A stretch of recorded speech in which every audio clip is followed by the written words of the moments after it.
suppression by the judge, as he stated. And I know that the judge felt that I was re-arguing the motion for a new trial, but there was a reason why I stated it again. Because the issue was so important, and the issue was so germane to our justice system. And in essence, what happened here, and as I said this before I met any of you, this case was simply an inquisition. It was a show trial, and how it ended is exactly perfect for that description, in that it didn't make a difference what the jury saw, what they said, what they discussed, what they voted on.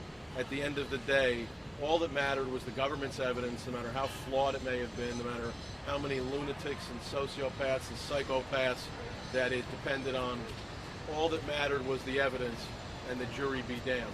We learned that up to 5 jurors broke the law, violated the law, while they were judging Mr. Guzman for crimes. And nevertheless, we couldn't even get a hearing to determine what actually happened, because as we all know, had we had that hearing, chaos would have ensued, and we would have been back here for round 2. And that was something that the United States government could never have. They fought desperately against it, and that's why the judge ended this with a very quickly written and canned 43-page opinion, which will now be part of the appeal, and probably the most significant appeal issue. So all we had asked for at the beginning was a fair trial. I'm not here to tell you that Joaquin Guzman is a saint. I'm not here to tell you that what occurred, that the witnesses were unusual than any other American trial. All we asked for was fairness. And no matter what you think of Joaquin Guzman, he still deserves a fair trial. Everybody does in America. Because if you don't give a fair trial to Joaquin Guzman, what happens to the guy off the street that gets arrested for tax evasion? Well, they got away with it in a case like Guzman. They can get away with it in a case like that as well. With regard to Andrea Fernandez-Velez, it was a wonderful audition to watch her. I have empathy for her. But what was left unsaid was the fact that for her drug dealing, which included many things that had nothing to do with Joaquin Guzman, and many things that she tried to do behind his back, which came from government witnesses. I'm not making this up. She didn't spend a single day in prison. So I think that was a pretty good thing to end up with, to be involved in drug dealing for all those years. She had romantic relationships with multiple narco traffickers. She certainly did her part. She talked about concern about being killed. Well, she certainly did her part to get other people put in the soup as well, having nothing to do with Joaquin Guzman. But today, I'm not here to bury Andrea Fernandez, just to point out that this is one of the sweetheart deals that the government witnesses got. For all of her drug dealing, for all of her crimes, she did not spend a single day in prison. And she's not the only one, because other people testified in this case that never spent a day in prison, that weren't even charged with the crime. The killers that you heard that testified, short sentences. Some of them are out already. Some of them have been out for years.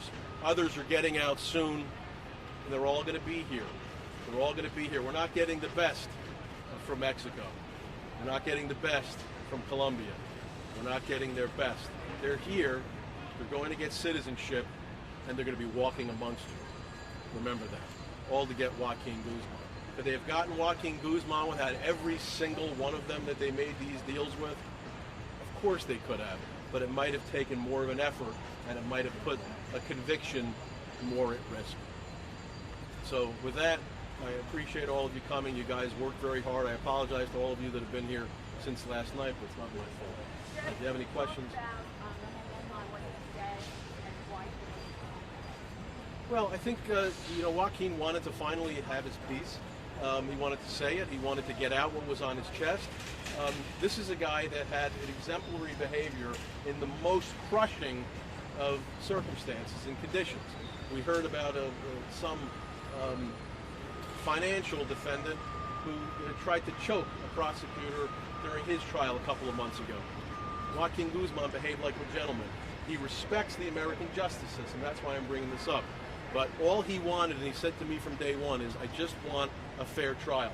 You tell me that I can get justice here, I just want a fair trial. And at the end of the day, we like to pretend that it was justice. It was not justice. You can't have a situation where jurors are running around lying to a judge about what they were doing and learning about allegations that were purposely kept out by the government. So he's frustrated with that, but look, he's got tremendous equanimity, and he's handled this well. I know that everybody's thinking, well, he's been convicted of these horrible crimes. Why should anybody care about it? Well, we care about him because we care about our system of justice here, and we want the right thing to be done. And that's really that's why he felt he had to say those words today. He appreciated that his treatment by the guards in the MCC. They always were gentlemen to him, and that's important too, because not everybody's always treated him so well. What do you think would be a fair outcome of this, given the charges that he was facing? Look, a fair outcome was a fair trial. That's all we wanted. I never came here, to tell you after a conviction that perhaps the decision wasn't the right one. All I said is I wanted a fair trial, and that's what every defendant. I don't care if you're charged with jaywalking in the Bronx, you deserve a fair trial. Doesn't always happen in America. You saw it happen yesterday with the Eric Garner case. This is a guy that was choked in broad daylight by a police officer and killed over loose cigarettes, over nothing. And this office decided not to bring charges.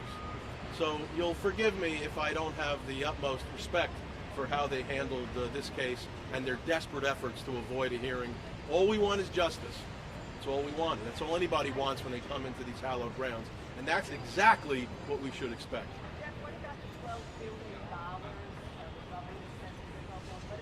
I think it's $12.7 billion. I don't want you to short anybody $700 million. But it's a fiction. It's part of the show trial that we're here for. They've been looking for his assets for how long? Decades? They've found right now, before they get to $12.7 billion, how about they get to $1? When they get to $1, wake me up. Right now they're at zero. So I don't know that we're really ever going to see anything with that. It's a fiction. We all know that. It's part of the show. It was magnificent calculation. It was wonderful. The number of trees that have been felled to allow the Eastern District of New York U.S. Attorney's Office to put in all their thousands of submissions, and that it took me about a month until after the trial that every night at 11:58 p.m.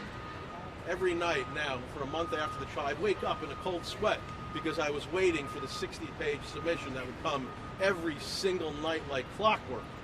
My alarm is set for 6 o'clock in the morning, and my internal alarm was set for 11:58 p.m. because every single night we'd get a whopper of a submission from the government that we had to read and digest and respond to before the next jury day.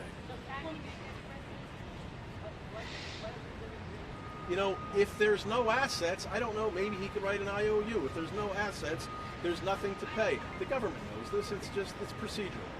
It's a fiction. Will you be hearing from Ms. Cornell? Perhaps. I don't know. I mean, look, Emma is, obviously, she's crushed by this. This has been an incredibly arduous situation, not just as his wife, but as the mother of his two beloved children. His kids are innocent here.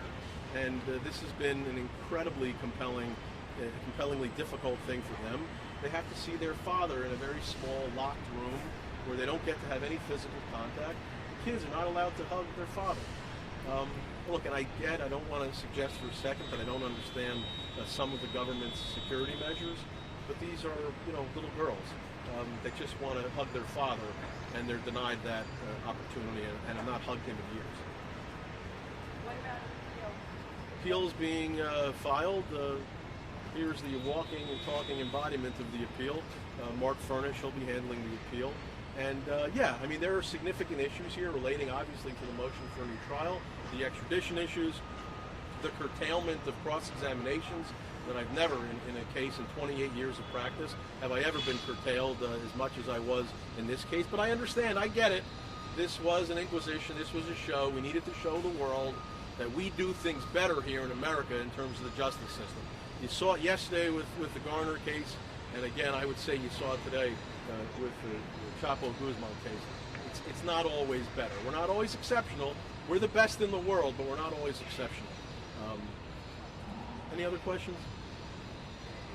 Mark, do you think you can handle Epstein and this appeal at the same time? I'll figure it out. I'm confident I can handle both. I mean, look, this is what we do. People, as a reporter said to me yesterday, is you get to pick and choose the cases you have. Why aren't you careful with who you decide to represent? Well, there are a lot of lawyers that told me not to come into this case. There are a lot of lawyers that told me not to come into the Gotti Jr. case. There are a lot of lawyers that have been telling me for years not to come into cases because you need to be more careful and protect your career. You know what? We're here to live on this earth one time. Fuck that. I'm here to do what I'm supposed to do. I'm here to try cases, and I'm here to give people their constitutional rights, and I'm sorry if it offends some people. But I'm just here to do my job, and I'll do it till my last breath. What we're here to do is represent individuals and make sure they get the most vigorous and zealous defense possible. And we're here to make sure that those rights are afforded to them so that every one of us, we're here to make sure that the rights the Constitution guarantees the worst among us, the alleged worst among us, are afforded to each and every one of us, and we're here to defend individual clients, whether it's Jeffrey Epstein or Joaquin Guzman. The same rules of play should apply to anyone who walks into an American courtroom, from the richest to the most notorious to the lowliest. That's what we're here to do, and that's why I can represent Jeffrey Epstein or Joaquin Guzman and anyone else who's charged with a serious or even a minor crime. Thank you. The prosecutors criticized Chapo for not expressing remorse. Does he feel remorse? You know, I don't know that today's day for remorse. They want him to express remorse because based on their trial, where they said that he was guilty, you know what? Maybe they should express remorse for not giving a hearing in a case in which half the jury cheated and lied to the judge. So, respectfully, you know, I don't know what they expected today. Would remorse have changed the statutory minimum of life in prison? Of course not. You know, I don't know that. Why are the rules different for Joaquin Guzman? He wanted justice. That's what he was mourning today, his lack of getting justice. Thank you. Thank you. We have major issues for the appeal. Some of them were fronted today. Obviously, the inhumane conditions of confinement that were opposed in this case and interfered with his and anybody's ability to present a defense, and you know he's presumed innocent. That's one of the things that sets our country apart from any other country. No matter how bad the allegations are, no matter how infamous the defendant is, he came here presumed innocent just like every one of us standing here today. And as a pretrial detainee who's been convicted of nothing, he was subjected to conditions that, let's face it, are a functional equivalent to a living death penalty. And that's not justice in the United States of America, and that's in no way the kind of justice that the framers of our Constitution ever contemplated. That will surely come up on the appeal. Mr. Lichtman has eloquently explained to you the really troubling way this new trial motion was handled, with very serious and facially credible allegations swept under the rug just to preserve a verdict in the name of expediency. Because as Jeff said, a hearing in this case would have been very ugly, and God knows what it would have revealed. And let's be clear about this. These allegations, these factual reports that this juror made on their face say they're just the tip of an iceberg. So to this day and forever in history, this verdict will be clouded and stained because we don't know the full extent or the truth of what happened here. But we know it's very serious, and we know that on pain of criminal sanction, this juror came out and said that the entire jury, well, if that's too much, a great number of members of this jury panel lied to the judge's face. And if the head stinks, you got to throw out the fish. And this jury smells based on the allegations, and you've got to think seriously about throwing out the body, which is the verdict. And we didn't get a chance to do that. And that's very troubling, and it's not in keeping with the way we do justice in this country. And that's right. And I'll leave it as this, is that you can bury Joaquin Guzman under tons of steel in Colorado and make him disappear, but you're never going to remove the stink from this verdict due to the failure to order a hearing on the misconduct of the jury in this case. Do you know when they're going to transfer him to Supermax? I hope it's going to be 60 days we asked for so he can work on the appeal. I don't know that he's going to Supermax. I presume it, which is actually maybe a walk in the park compared to what he's been through right now. Thank you. Thank you. Señores, soy José Luis González Mesa, abogado del Chapo Guzmán en la Ciudad de México, encargado de él y de su familia de lograr la repatriación a México en virtud de la serie de irregularidades en la entrega a las autoridades norteamericanas. Quiero informarles que hizo buena defensa el abogado Linkman, pero si ustedes se enteraron, la defensa del propio Chapo fue extraordinaria. Se quejó de tortura, se quejó de pisotearle sus derechos humanos como procesado, como prisionero, porque finalmente el Chapo Guzmán tiene la presunción de inocencia. Y hablando de tortura, señores, el presidente Trump le acaba de negar una visa humanitaria a una anciana de 92 años. Es lamentable, es ruin, es inhumano, es anticristiano, es antijurídico, es anti todo el prohibirle a una anciana que nunca ha pisado los Estados Unidos de Norteamérica y que sus 92 años se los ha pasado en un pueblo de la Sierra de Sinaloa, cuidando de su familia. Es campesina, es ejidataria. Y esto viene a corroborar la tortura psicológica a la familia de Guzmán Loera, del Chapo Guzmán. No se le ha permitido a la esposa ver, a la última esposa, a la señora Emma Coronel, ver a su esposo. Y nosotros ya iniciamos en México, ante el presidente López Obrador, la repatriación del Chapo Guzmán, insisto. Y insistimos, la fortuna del Chapo Guzmán, lo que sea, $1, $1,000, lo que sea, se generó en México. La siembra, el cultivo y la cosecha de la amapola y la marihuana se llevó a cabo en México. El dinero del Chapo Guzmán no pertenece al gobierno de los Estados Unidos de Norteamérica, pertenece al gobierno de México. Gracias, señores. Thank you. Thank you. Gracias.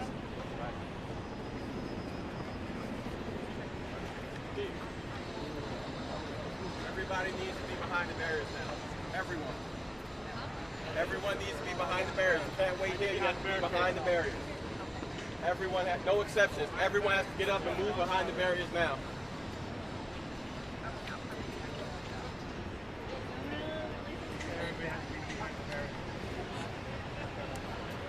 Man, you can't.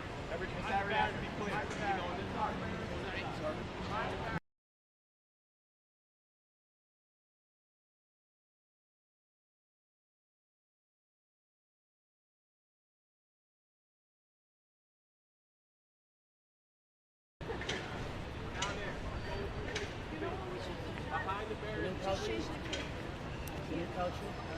everyone has to be.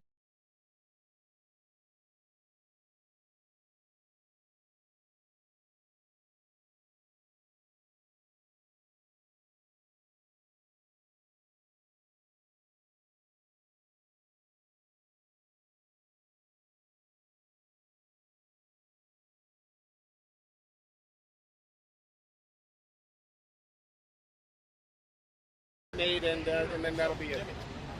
The first speaker, the first speaker is going to be Assistant Attorney General Brian Benkowski. He'll be followed by the U.S. Attorney for the Eastern District, Rich Donahue.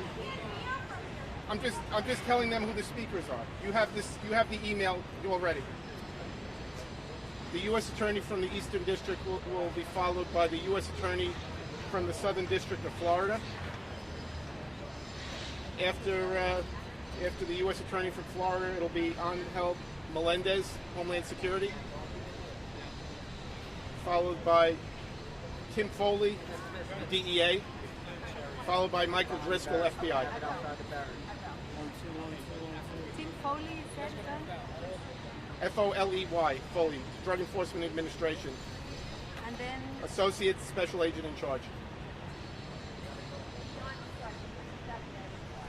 The first speaker is going to be Assistant Attorney General Brian Benkowski, followed by the U.S. Attorney from the Eastern District, Rich Donahue, followed by Ariana Fajardo Orshan. She's the U.S. Attorney from the Southern District of Florida. Angel Melendez, Homeland Security Special Agent in charge, followed by Tim Foley, Drug Enforcement Administration, and then the last speaker will be Michael Driscoll, FBI, New York office. Thank you. Okay? You guys all ready? Yep. They can come out? Yep. Let's do it.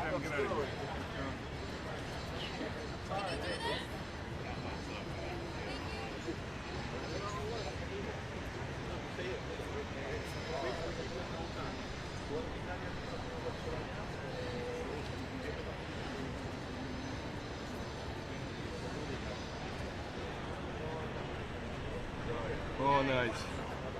Oh my God.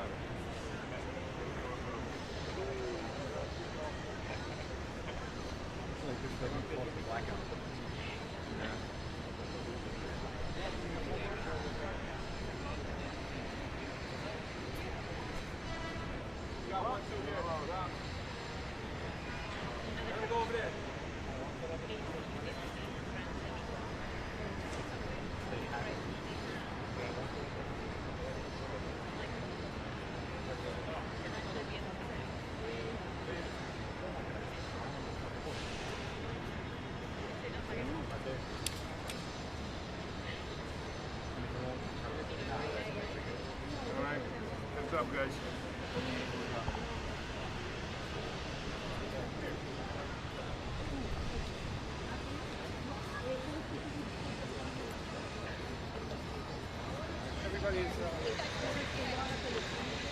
Wow, look at them. Holy schmoly. Gather around. There we go. Great. Good morning. My name is Brian Benchkowski. I'm the Assistant Attorney General for the Criminal Division at the Department of Justice in Washington, D.C. The long road that led Chapo Guzman from the mountains of Sinaloa to the courthouse behind us today was paved with death, drugs, and destruction. But it ended today with justice. Mr. Guzman thought for more than 25 years that he was untouchable, that there was no problem affecting the Sinaloa cartel that he couldn't bribe, intimidate, torture, or kill his way out of. But thanks to the hard work of the men and women of federal law enforcement, the offices of the individuals who are standing with me and behind me, justice was done today for the American people. Today's sentence is the culmination of a tremendous partnership and a tremendous amount of hard work between the Criminal Division's Narcotics and Dangerous Drugs section in Washington, Rich Donahue's office here in the Eastern District of New York, U.S. Attorney Ariana Fajardo's office from Miami, the DEA, HSI, FBI, and our foreign law enforcement and prosecutorial counterparts around the world. I am tremendously proud and grateful to stand here shoulder to shoulder with these men and women and the offices that they represent. Today brings a measure of justice for the American people. It brings a measure of justice for the country of Mexico, whose institutions were corrupted for decades by Mr. Guzman and the Sinaloa cartel. It also is indicative of the fact that the federal government, the United States Department of Justice, our federal law enforcement counterparts will not rest ever in the face of a threat like Mr. Guzman and his cartel. We will bring you to justice if you pump hundreds of thousands of tons of cocaine and other drugs into our country. We will find you, we will extradite you, we will prosecute you, and we will bring you to justice. with that, I'd like to turn it over to Rich Donahue, U.S. Attorney for Brooklyn. Thank you, Brian. Good morning. I'm Rich Donahue. I'm the U.S. Attorney here in the Eastern District of New York. Minutes ago, in the courthouse behind me, United States District Judge Brian Cogan sentenced Joaquin El Chapo Guzman to life without the possibility of parole, plus 30 years. This sentence is significant, and it is well deserved. It means that never again will Guzman pour poison over our borders, making billions while innocent lives are lost to drug violence and drug addiction. We cannot undo the violence, misery, and devastation inflicted on countless individuals and communities by the drugs that Mr. Guzman and his organization inflicted on our country for more than 2 decades. But we can ensure that he spends every minute of every day of the rest of his life in a prison here in the United States. The same fate awaits anyone who would seek to take his place. I want to thank our outstanding prosecution team from the Eastern District of New York, Assistant United States Attorneys Gina Parlavecchio, Michael Rabati, Patricia Natopoulos, and Hyrule Mehta, as well as Assistant United States Attorney Brendan King, who is handling the $12 billion forfeiture proceeding. Paralegals Huda Abashur, Melissa Bennett, Eileen Rosado, and Angela Ancale Jimenez. From the Southern District of Florida, Assistant United States Attorneys Adam Fells and Andrea Goldbar. From the Narcotics and Dangerous Drugs Section in Washington, Assistant Trial Attorneys Amanda Liscombe, Anthony Nardozzi, and Brett Reynolds. Finally, I want to thank our law enforcement partners who helped us secure justice in this case. The DEA, the FBI, and HSI. We thank them, their agents, and their courageous partners for bringing this case finally to justice. I'd now like to turn the microphone over to my colleague, the U.S. Attorney for the Southern District of Florida, Ariana Fajardo. My name is Ariana Fajardo. I'm the United States Attorney for the Southern District of Florida. I will give just a brief statement in English, and then for the Spanish media, I will give a brief statement, or attempt to give a brief statement in Spanish. Today's life sentence really has a profound impact in our country. This is the only sentence that can be given to somebody who has spent a lifetime poisoning the streets of our community. This was not something that could be done by one person. As I looked around the courtroom today, I was very much impacted by the number of agents and prosecutors that it took and the years and decades of evidence that was gathered to bring this sentence today to its culmination. The impact of today's sentence can't be overstated. The world has now been rid of the brutality of the Sinaloa cartel leader. This is very important for us, for our community, and for our government. I want to thank all of the agents and law enforcement that were able to bring out the evidence that came out in this case. Because of them, their decades of work, we now know, and the world now knows, who El Chapo is. He is a drug dealer that would do anything to keep his nefarious empire afloat. It included kidnapping, it included corruption, it included torture, and it included murder. And the same way that you see us standing here today, we are united, all 93 U.S. Attorney's Office as the Department of Justice, and we are here to tell you and tell everybody out there, be careful, because we are going to work together and we are going to rid our streets of these illegal drugs.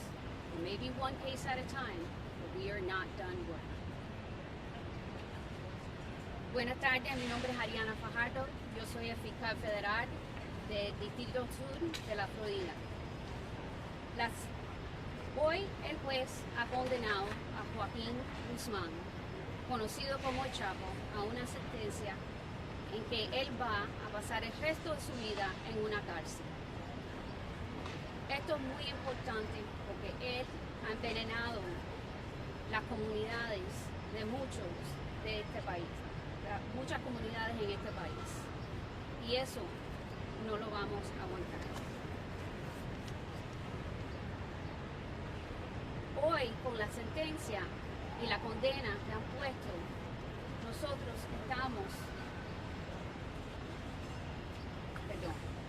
estamos libres de la brutalidad del líder de la Sinaloa cartel. Muchas gracias a todos los fiscales y agentes que han trabajado por años en traer este caso a la justicia hoy.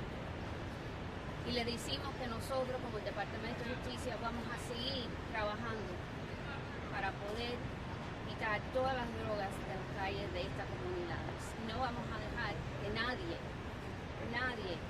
envenene nuestras comunidades en este gran país.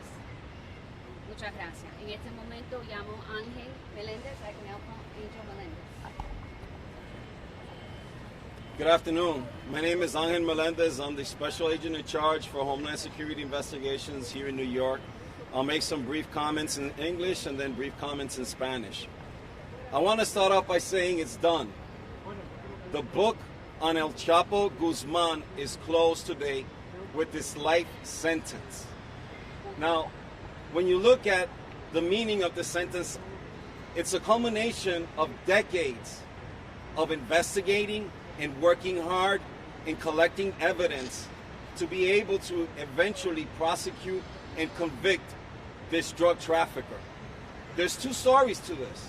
On one side is the fact that corruption and violence is important for drug traffickers like Joaquin El Chapo Guzman to be able to thrive.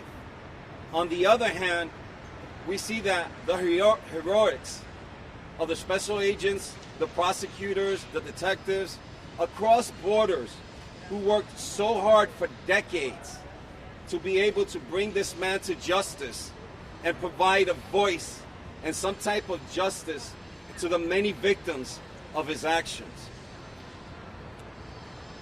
This sentence today finally separates the myth of El Chapo from the man, Joaquin Guzman. And for the man, it is the end of the line, and it is a reality that he will not be able to escape. En español, culminó.